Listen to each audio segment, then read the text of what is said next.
Everything is already set up for you, just plain as day. You're going to come onto the computer and turn it on if it's not already on. But if you're going to come in with me, it's usually power button's obviously there. And once it boots up, you're going to be looking at this beautiful screen right here. The main program you're going to be working with when you're in this lab, and in here we have Adobe Audition 2.0. What's the difference? Well, 2.0 from what I usually use, which is 1.5, but that's neither here nor there. So you double click on Adobe Audition 2.0 and you wait because this computer's kind of slow when it loads up. So what you're looking at, let's give you a brief overview. Obviously this is your microphone. These are your headphones, which you will need to listen to what's coming out of the computer, because if you listen to the actual speakers while you're taping into Audition, you're going to get bleed through. And you don't want bleed through, because then you're going to be listening to something that you probably don't need to while you're talking. So you have to have headphones into the actual speaker itself, which I'll show you, which is probably a good rule of thumb, because you can also hear the music coming out. Or if you have an adapter, you can plug it right into the board. That way you can hear what's coming out. And actually you shouldn't need an adapter, because this actually will plug into there. So there. Okay? So that's just for playback and so you can hear what's going on. When you come up here, usually this shouldn't happen to continue later, but hit continue later. So now you're looking at the Adobe Audition screen. Okay? Basically, you're always going to be seeing the multi-track view, which is the default view, which means that these are your separate tracks for recording. Now, Adobe Audition is great because you can have several tracks, and there's a lot you can do with these individual tracks. So let's say we just want to record our voice. Let's say I just want to record something that I'm saying because I'm like that.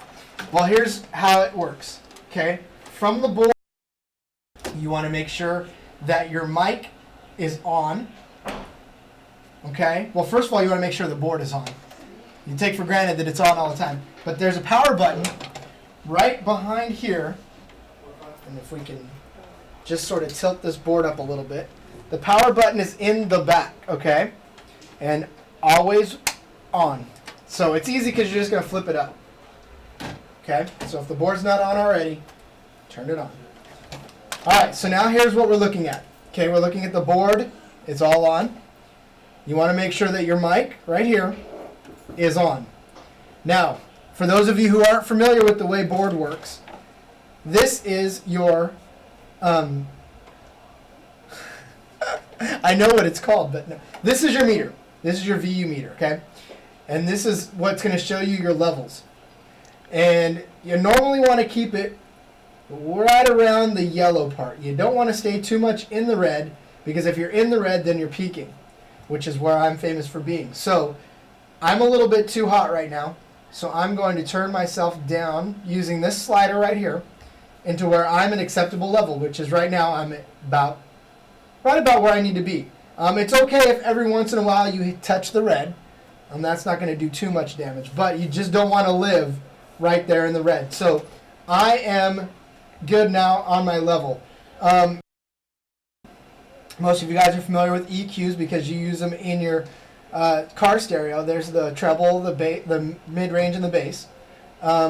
Basically, it's up to you how you want to sound. And of course, if you put the headphones on and they're not stuck underneath the chair, then you'll be able to hear the way you sound in the headphones, and you can adjust it to wherever you want to be.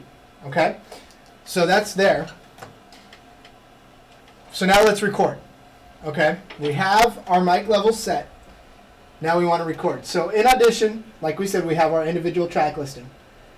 You'll want to arm the first track to record. Now, if you have other music or other songs or whatever in other of these tracks, whatever open track is available, you'll want to arm it to record. So in our case, we're just arming the first one for record. Okay, now it's going to ask you to save it. And for this, we're just going to save it as test. We'll just save it as, well, we've already have a test in here. So let's save it for demo test.